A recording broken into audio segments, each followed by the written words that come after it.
this camera. It is a Sony A7R IV. It's nearly 6 years old at this point. It's not as new and flashy as the A7R V. It's not as cheap as the A7R II or III. So if this camera is a hidden gem or if it's a waste of money, we will find out in today's video. So let's talk about the A7R IV.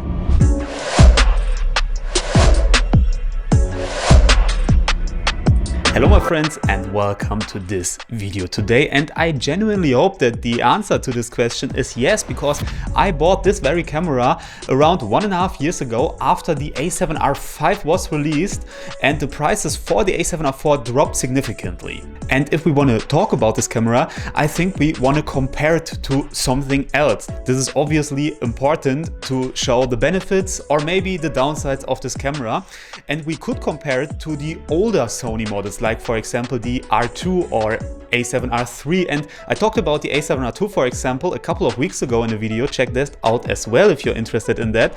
But I think this is a little bit unfair because these cameras, they are way older and way cheaper than the A7R IV. And at least for me, I wanted the A7R IV to be a modern and professional camera for my professional work life, if you want to call it like that, because I use this camera all the time, for example for wedding shootings, and I need a camera there that is reasonably modern, so that I have all the modern features, like for example autofocus, stuff like that. So I think obviously the better idea is to compare it to the A7R V. And if we compare these two cameras, the answer is pretty simple. The A7R V is the better camera. Thank you for watching, and I see you in next week's video. Okay, technically speaking, that is true, but we don't just want to compare the technical side of these two cameras, but we want to see which camera is the smarter choice to buy in the year 2025. And what I also feel like is that the A7R IV, it really doesn't get much attention nowadays because, you know, all the attention falls on the A7R V or, as I said, the older models, which are very cheap. You can get them for an absolute bargain. As I said, I talked about this in a previous video.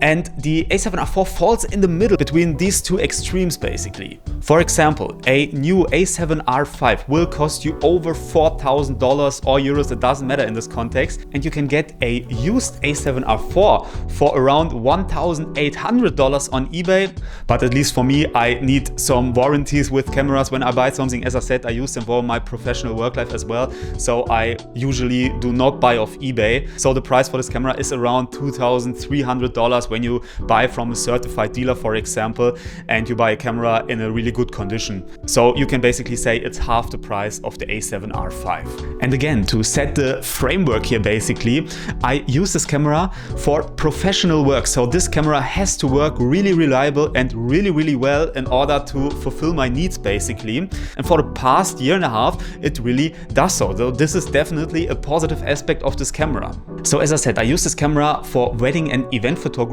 and also in my personal photographer's life, basically, as a landscape and nature photographer. So I really have a variety of things that I shoot with this camera, and I think it performs great, but more on that in a second. And again, when we come to the pricing aspect of the camera, obviously a newer model would be an even better choice, but while I'm really grateful that I can make a living out of photography, I'm not successful enough to always buy the newest and latest and greatest technology and still be able to make a profit margin out of my business. So I always basically have to make compromises and buy the things that I really need and the things that make sense, and sometimes not go with the newest, as I said, and latest and greatest technology. So let's now briefly talk about the technical aspects of this camera, although I don't want to go into too much detail here because there are way better videos out there who will talk you through that in really detail. So with the A7R IV, we talk about a 61 megapixel resolution sensor, full frame, and this high resolution, it can be a benefit and a burden at the same time. For me, basically, I really like the high megapixel count because I can later crop in. For example, when I shoot weddings with this camera, I always have the ability to crop in a ton and still have a decent amount of details in my photos, which come in really handy. Same thing is obviously true for landscape photography. What a lot of people will tell you is that these high megapixel counts, they will also come with huge file sizes and the slower operation of the camera after all. And the huge file sizes, they are obviously true, but I don't feel like this camera is really slow. I mean, obviously there are faster cameras out there, but for example, the A7R IV gives you a 10 frames per second shooting mode, which is basically more than enough for me, even in the most stressful situations during an event or wedding. What I also really like is the 15 stops of dynamic range sensor, which is just amazing. You have a ton of possibilities in the post-processing of your pictures as well, which I also really love. What is also really important, at least when you shoot events, is the autofocus system.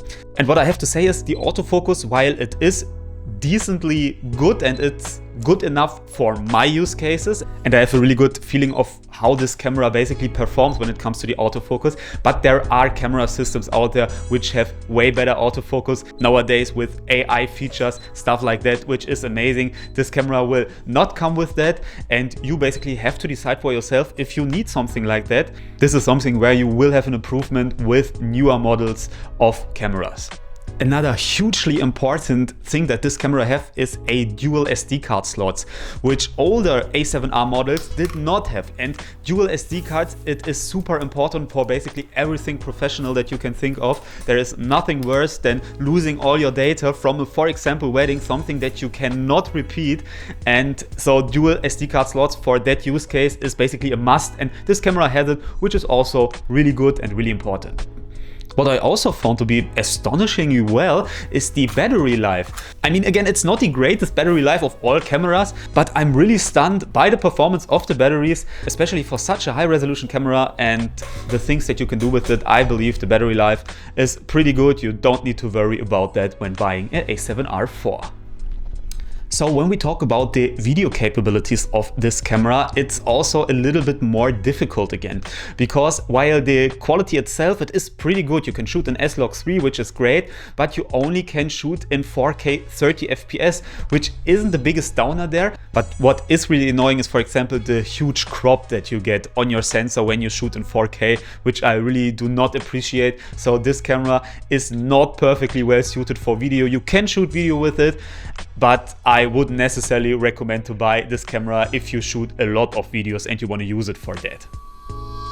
Let's now get to the things that the A7R V can do better than this camera, and video is one example for that. You can shoot, for example, 4K 60 FPS, but you will also get the AI-powered autofocus system that I mentioned before, which can come in really handy in certain situations. As I said, you need to decide this for yourself.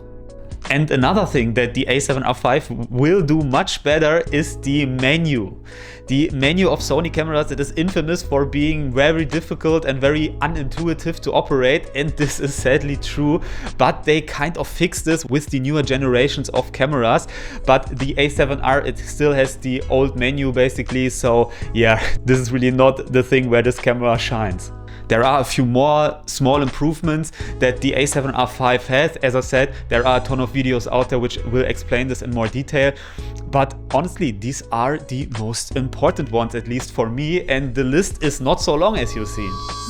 So let's now talk about what this camera is still great for, and obviously landscapes is on that list. As I said, 61 megapixel full frame camera. It is an absolute pleasure to do landscape photography with it, but also, as I said, for something like events or wedding, this camera still performs pretty good. And honestly, I feel like the A7R IV, at least when we talk about wedding photography, I don't know of any other wedding photographer that uses a Sony A7R IV for their wedding photography, and still I'm pretty happy with the performance. As I said, the ability to crop in later into your photos and provide your customers, your clients with additional photos of details, it is a really great advantage, and I really love this. And you don't have to switch cameras, for example, during intense situations. So honestly, I'm pretty happy with this camera. I also bring an A7 IV to my wedding shoots, which is, I believe, a more common choice for situations like that. But honestly, I shoot a lot with the A7R IV as well. And yes, obviously, if you shoot a lot of photos in quick succession, the buffer, for example, of this camera, it will be full faster than on other cameras with lower megapixels and smaller file sizes. However, I also feel like that even if in the most intense situation during a wedding ceremony, for example, you still want to shoot somewhat intentionally. Obviously, you need to take a lot of pictures in quick succession, but what I try to avoid is just holding down the shutter button and taking like 1,000 pictures in 3 minutes, because it's way more work later on to look through all these pictures. And it's also, I feel like, not the essential of a photographer, you want to capture moments, and if you just hold your shutter button and basically spray and pray or or whatever you want to call it. I feel like that is not really the essential of being a photographer, but this is obviously also something that you have to decide for yourself. So let's now talk about who this camera is for. So I think if you are a professional photographer, but with a limited budget, or if you are a serious enthusiast who is really interested in, for example, landscape photography, you will not do anything wrong with buying this camera even in 2025. And you can, as I said, save a ton of money over the newer models.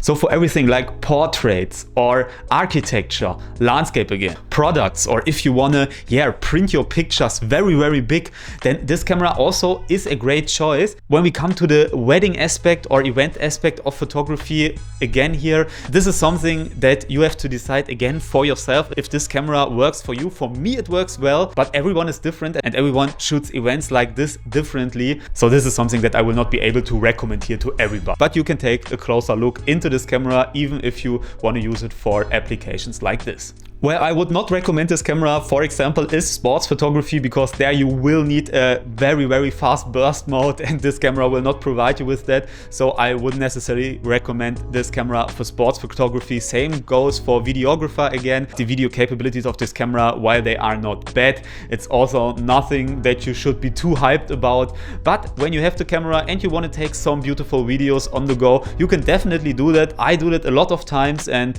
I believe the results are pretty good. So let's get to the end of this video now and my final thoughts on this camera.